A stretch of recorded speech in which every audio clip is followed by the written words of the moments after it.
गरीब छोटी बहू। जमशेदपुर नाम के छोटे से गांव में एक सुखीराम नाम का धनी व्यापारी रहता था। उसके परिवार में उसकी पत्नी जानकी और 3 बेटे थे। सुखीराम ने अपने दोनों बेटों की शादी धनी परिवार की लड़कियों से बड़ी धूमधाम से करवाई, लेकिन सुखीराम के छोटे बेटे रवि ने अपनी मर्जी से मीना नाम की एक गरीब लड़की से ब्याह रचाया। मीना कम पढ़ी लिखी होने के बावजूद बहुत ही संस्कारी और समझदार थी। शादी के अगले दिन से ही वो घर के सारे काम संभालने लगी। वहीं दूसरी ओर कामिनी की दोनों बड़ी बहुएं सारा दिन भर टीवी के सामने बैठा करती, घर का कोई भी काम नहीं करती और ना ही कामिनी उन दोनों को कुछ काम करने को कहती। बस अपनी छोटी बहू मीना को ही घर का सारा काम करने को कहती रहती। मीना, तुम्हें कितनी बार कहा है, जब मेरी दोनों बहू टीवी देख रही होती है तो यहाँ मत आया करो। जाओ यहाँ से, साफ सफाई बाद में कर लेना। जाकर पहले सबके लिए खाना बनाओ। मीना चुपचाप घर का सारा काम करती और किसी से कुछ शिकायत भी नहीं करती। एक दिन सुखीराम ने कामिनी से कहा, देखो कामिनी, तुम बहुत गलत कर रही हो। हमारी तीनों बहू एक समान है, फिर तुम अपनी छोटी बहू के साथ ऐसा व्यवहार क्यों करती हो? उससे ही घर का सारा काम क्यों करवाती हो? इसमें गलत क्या है? हमारी दोनों बड़ी बहू धनी परिवार से आई है, उन्हें घर के कामकाज करने नहीं आते और ये ठहरी गरीब घर की, वो बहू कम नौकरानी ज्यादा लगती है। उसकी इतनी अच्छी किस्मत कहाँ थी जो इस घर की बहू बनती? वो तो मेरे बेटे की वजह से।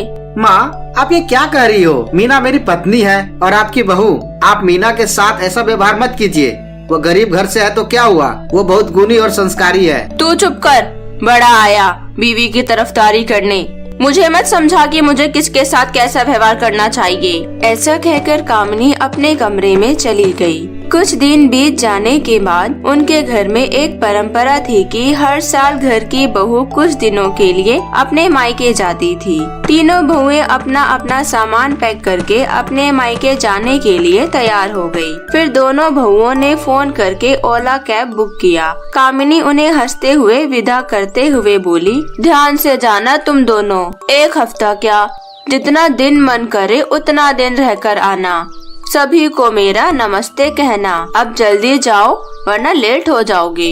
दोनों बहुएं ओला कैब में बैठकर वहाँ से चली गई, लेकिन मीना अपने सामान के साथ वहीं खड़ी रही। क्यों री, क्या तुझे अलग से बोलना पड़ेगा? क्या तुझे नहीं जाना अपने गाँव?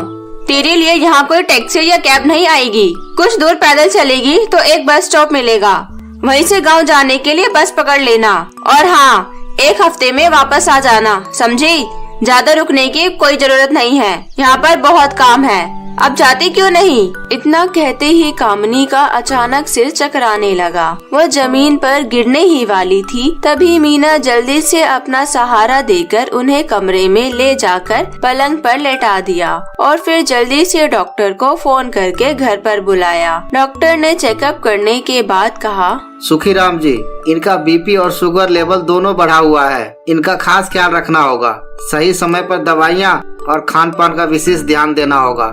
जितना हो सके आराम करने देना और बिस्तर से बिल्कुल भी उठने मत देना, नहीं तो आगे जाकर इनकी जान को खतरा हो सकता है। ऐसा कहकर डॉक्टर वहाँ से चले गए। उस दिन के बाद से मीना अपने सास की अच्छे से देखभाल करने लगी। सही समय पर खाना खिलाना और साथ ही साथ समय पर दवाइयाँ देने लगी। घर की सारी जिम्मेदारी अकेले अपने कंधों पर संभालने लगी। कुछ ही दिनों में कामिनी बिल्कुल पहले जैसी स्वस्थ हो गई। दोनों बहुएं भी कुछ दिनों के बाद अपने मायके से वापस आ गई। मीना, अब मेरी तबीयत ठीक है। मेरी वजह से तुम अपने गाँव नहीं जा सकी, अब तुम अपने गाँव जाओ।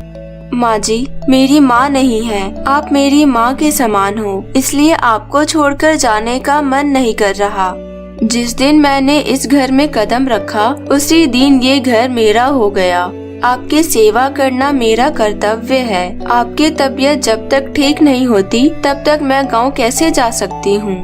कामिनी को अपनी गलती का एहसास हुआ और बोली, मुझे माफ कर दो मीना, मैं तुम्हारे साथ बहुत ही गलत व्यवहार की। मैं पैसों के अहंकार में अंधी हो गई थी।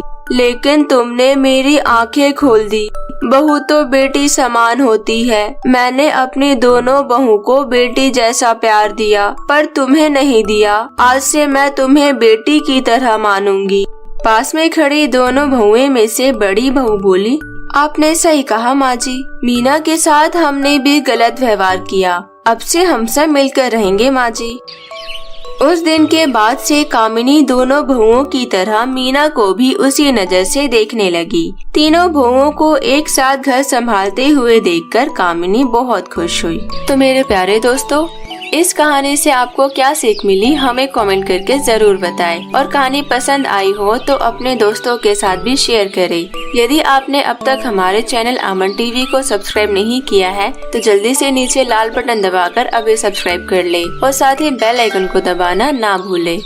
तो मिलते हैं फिर किसी नई कहानी के साथ। तब तक के लिए अपना ख्याल रखें। धन्यवाद।